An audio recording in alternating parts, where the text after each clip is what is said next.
14 വർഷത്തെ ഇടവേളയ്ക്ക് ശേഷമാണ് മഞ്ജു വാര്യർ മലയാള സിനിമാ ലോകത്തേക്ക് തിരിച്ചെത്തിയത്. രണ്ടാം വരവിലും മികച്ച സ്വീകരണമാണ് പ്രേക്ഷകർ മഞ്ജുവിന് നൽകിയത്. എന്നാൽ പിന്നീട് ഒരേ തരം വേഷങ്ങളിൽ താരം തളച്ചിടപ്പെടുകയായിരുന്നു. നായിക പ്രാധാന്യമുള്ളതും സ്ത്രീയുടെ കരുത്തിനെ വ്യക്തമാക്കുന്നതുമായ സിനിമകളിൽ മാത്രമേ മഞ്ജു അഭിനയിക്കൂ എന്നൊരു പ്രചാരണവും ഉണ്ടായി.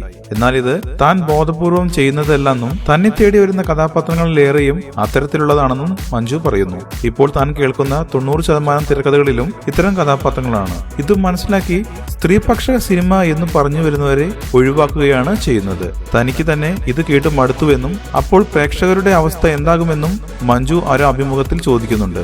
ആറാം തമ്പുരാനിലേതുപോലുള്ള വേഷങ്ങൾ ഇനി സംഭവിക്കുമോ എന്നറിയില്ല.